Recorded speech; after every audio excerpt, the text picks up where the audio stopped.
Satu-satunya kehidupan yang sudah terbukti ada adalah ya di bumi ini. Itu begitu. Sains itu tidak terobsesi dengan kebenaran. Kalau ada kebenaran baru, ya kebenaran lama ditinggal, gitu aja.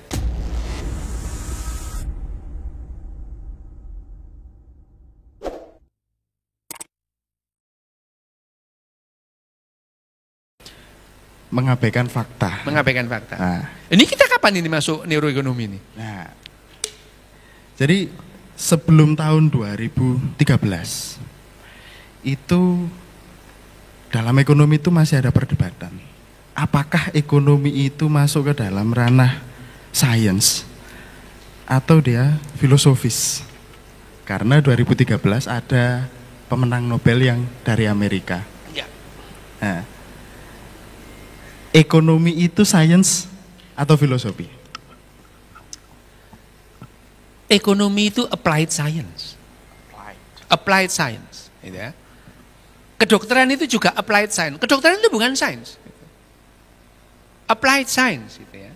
Jadi ilmu terapan. Ekonomi itu juga ilmu terapan. Ini kita mau masuk ekonomi ya? Nah masuk ya, gini ya. Berangkat dari bahwa yang namanya kehidupan ini adalah serangkaian kebetulan. Kebetulannya kenapa? Kenapa? Tadi pagi itu saya disebut sama Mas Bagus itu. Ya, lu kalau saya ini memang nggak tidur, jadi saya ini nggak tidur memang. Tidur ini saya hari ke-6 belum tidur gitu ya. Nggak apa-apa memang dari kecil gitu, jangan memang saya aneh dari kecil nggak bisa tidur. Saya itu pagi-pagi jam 3.46 itu dijemput Mas Bagus di Solo Balapan itu. Iya disebut. Itu dijemput itu. Dalam perjalanannya itu ya diskusi sedang ini. Memang benar itu. Bahwa kehidupan itu berangkat dari bahwa kehidupan ini kenapa? Lu kok neuroekonomi berangkat dari kehidupan? Iya, nanti benang merahnya sampai lihat sendiri. Yang namanya kehidupan itu muncul secara kebetulan. Kebetulan. Ya. Kenapa? Gini. Alam semesta itu menuju ketidakteraturan, namanya entropi itu ya. Kalau belajar ya dulu anak hukum termodinamika kedua itu. Di mana-mana itu ada entropi itu. Ya. Baru seminggu yang lalu teleskop yang paling canggih itu. Ya. Teleskop kita yang paling canggih James Webb itu menangkap adanya tabrakan antar galaksi gitu. Jadi tabrakan antar galaksi itu sudah lumrah gitu. Apanya yang teratur itu? Kan kalau kita alam ini teratur, enggak gitu ya. Alam kita itu menuju kekacauan itu. Alam kita itu cenderung kacau gitu. Itu entropi gitu. Entropi di seluruh arah alam semesta ini kalau kita melihat entropi yang ada di situ. Menuju kekacauan, menuju ketidakteraturan. Tetapi sejak 4,7 miliar tahun sudah terbukti ada satu hal yang melawan entropi. Apa itu? Namanya kehidupan. Kehidupan. Dan satu-satunya kehidupan yang sudah terbukti ada adalah ya di bumi ini itu. Bahwa dengan hitung-hitungan alam semesta yang demikian luas itu, masa iya kehidupan hanya ada di bumi gitu ya? Ya mungkin gitu, tapi belum terbukti gitu loh. Belum terbukti ada gitu. Yang sudah terbukti ada adalah di bumi. Gitu. Yang lainnya asumsi.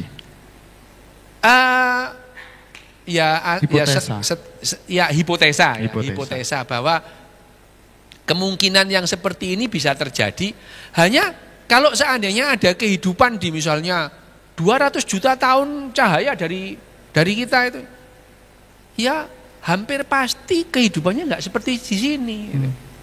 Kalau kita ini kehidupannya berbasis karbon, mungkin di sana berbasis besi gitu ya, berbasis arsen, bisa saja gitu. Nah, kenapa kita berbasis karbon? Kebetulan gitu. Kebetulan. Karena bumi purba Bumi purba itu berbeda dengan planet-planet di sekitarnya. Kebetulan juga, kenapa? Bumi ini adalah planet di tata surya kita yang bertabrakan dengan planet lain. Itu. Bertabrakan dengan planet yang namanya Gaia. Tabrak, dir. Makanya bumi itu adalah satu-satunya planet di tata surya kita yang rotasinya itu miring 33,5 derajat. Karena ditabrak planet lain itu. Ditabrak planet lain dan percikannya itu jadi bulan. Kalau kita melihat perbedaannya, loh ya gini dulu, aku itu ngomong apa ini ya gitu.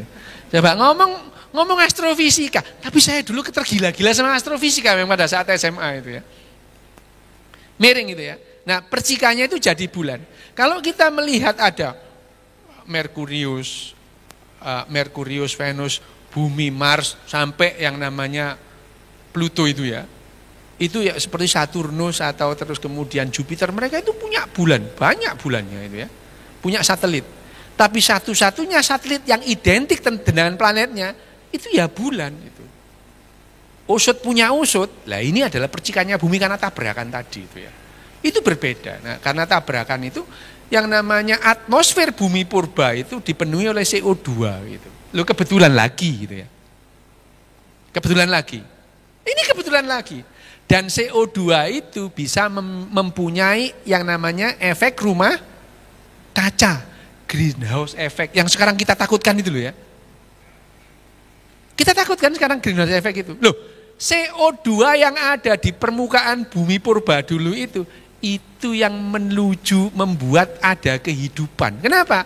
Memerangkap yang namanya energi matahari, permukaan bumi jadi hangat, lebih hangat dari planet-planet yang manapun.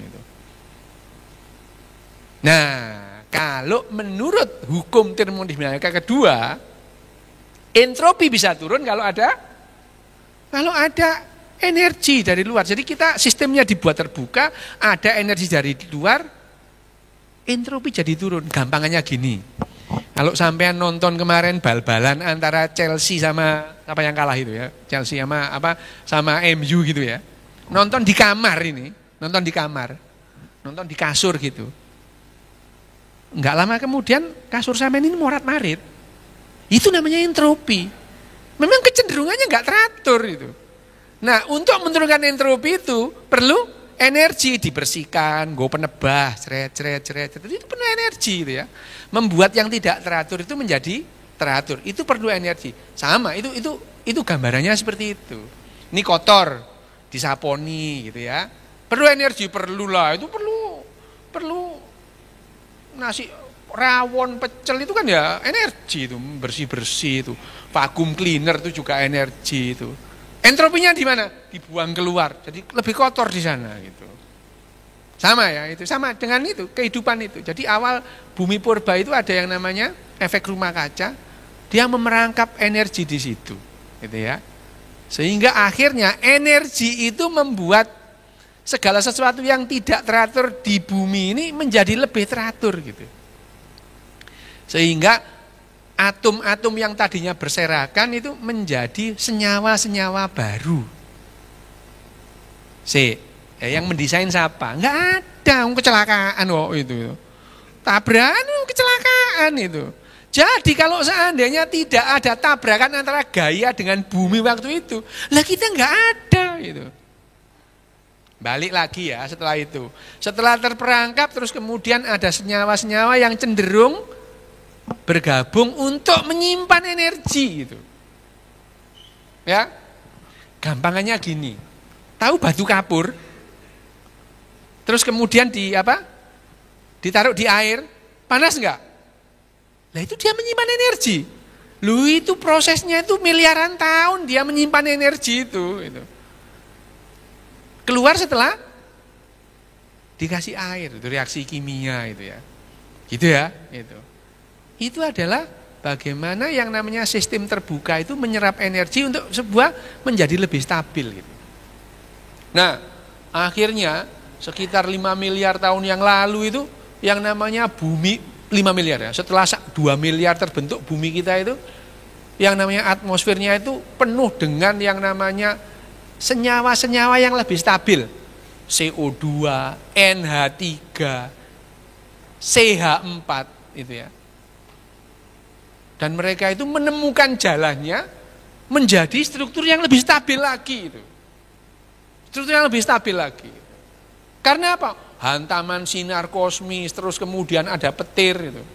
Loh, sehari di bumi ini ada jutaan petir loh, satu hari itu. Di langit kita aja nggak lihat itu ya.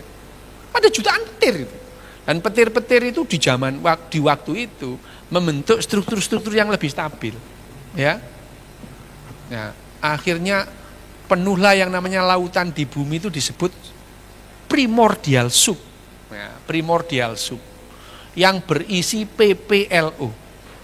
Pneumopleuro-like organism. Ya. Lembaran-lembaran tipis, belum berbentuk kehidupan, tapi perilakunya mendekati kehidupan. Nah, di sekian banyak berlimpah PPLO itu ada nenek moyang kita bersama yang namanya LUCA, LUCA, the last universal common ancestor gitu, ya. Itu cikal bakal kehidupan kita. Itu adalah DNA pertama, DNA pertama. The last universal common ancestor. Sekali lagi, ini teori. Ini teori. Ini teori. Saya sebagai saintis memahami bahwa teori primordial soup ini teori yang hampir pasti salah. Hampir pasti salah.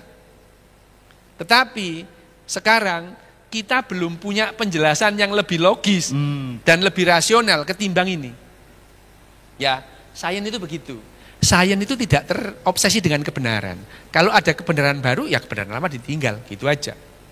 Dan tugasnya saintis memang mengkoreksi segala sesuatu yang kelihatannya seolah-olah udah benar, gitu.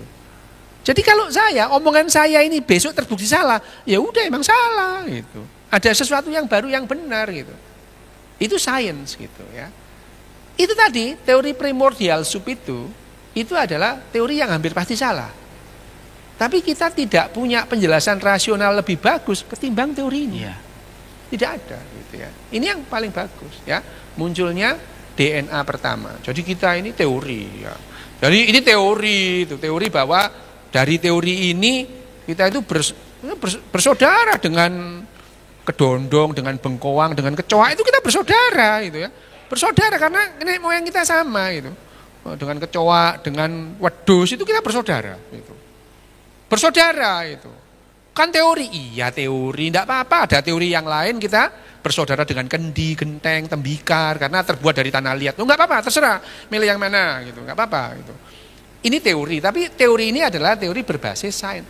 Kan teori, loh gini loh. Yang namanya teori itu disusun dari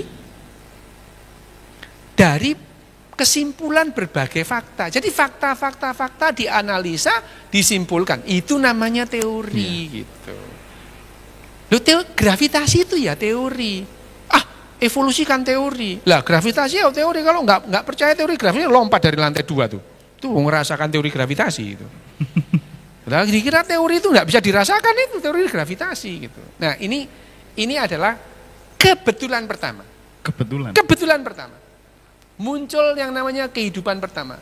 Kehidupan itu yang disebut kehidupan, yang disebut benda hidup itu ada kriterianya, gitu. Ada kriterianya yang disebut kehidupan. Satu, dia bisa bereplikasi, bisa menggandakan dirinya, bisa membuat keteraturan, itu ya. Tadi entropi itu yang pertama, itu membuat keteraturan. Yang kedua, dia bisa menggandakan dirinya, mereplikasikan dirinya, ya. Terus ketiga, dia itu bisa menggunakan lingkungannya dan membuat makanan untuk dirinya sendiri. Ya. Jadi dengan begini ini, virus itu bukan organisme hidup. Virus itu tidak bisa menggunakan benda-benda mati di sekitarnya untuk kehidupannya, nggak bisa.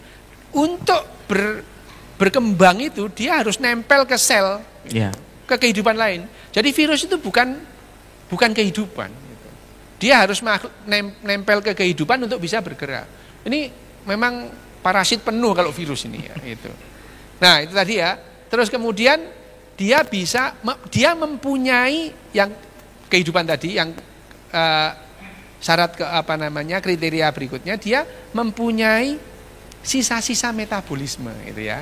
Kita berak itu ada tanda kehidupan, kencing itu tanda kehidupan itu. Nah, yang terakhir tanda kehidupan itu bisa mati itu ya. Jadi kalau nggak bisa mati ya bukan kehidupan, nggak bisa mati gitu ya. Jadi kehidupan itu bisa mati. Itu adalah kehidupan. Nah, kehidupan yang disebut yang memiliki kriteria ini yang pertama kali adalah sel. Oke. Sel kita pertama itu sel itu yang namanya.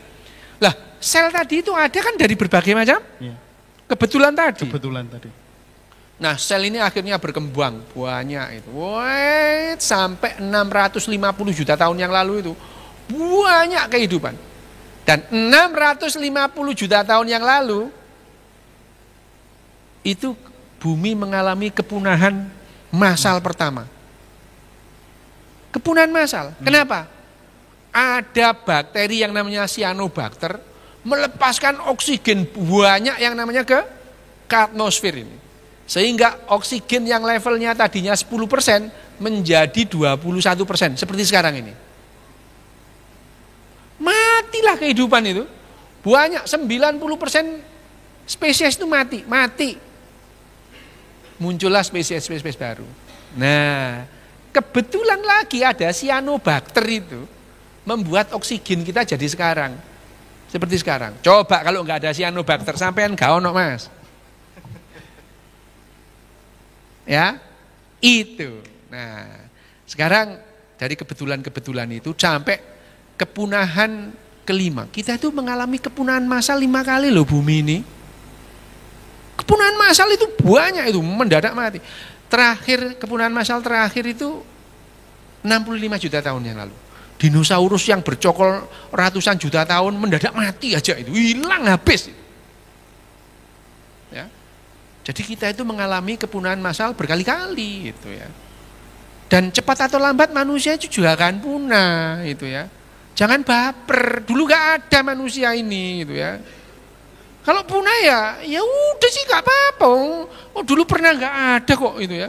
Manusia punah ya gak apa-apa gitu. Jangan GR loh ya itu. Ini kemarin hari bumi. Mari kita selamatkan bumi. Yang kamu selamatkan itu loh apa? Itu enggak ada kamu, bumi juga enggak apa-apa kok itu.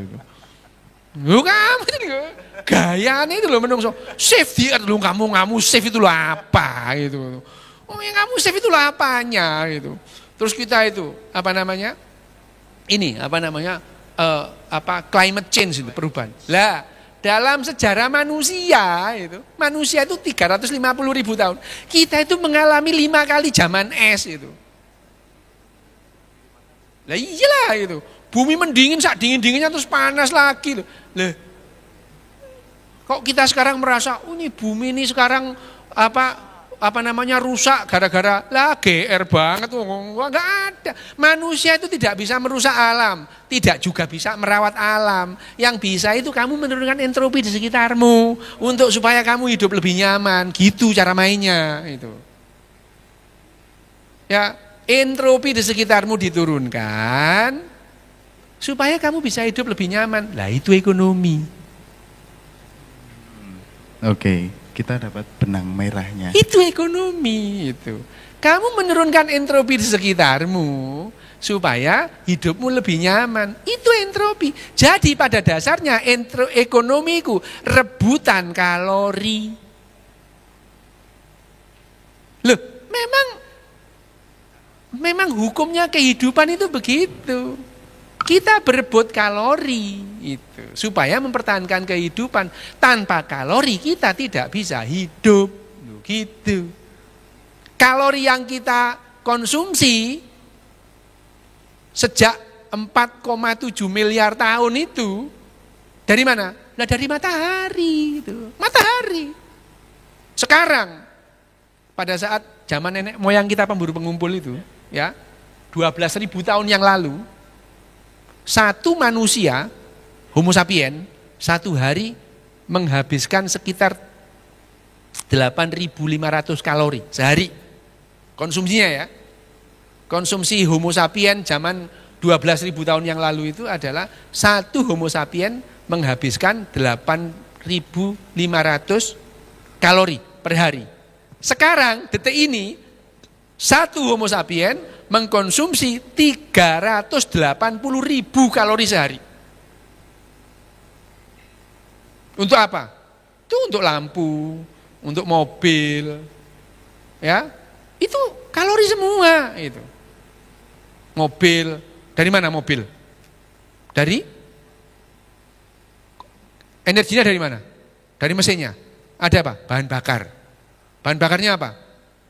Minyak. Dari mana? Diambil dari fosil. Ya, juta-jutaan tahun yang lalu.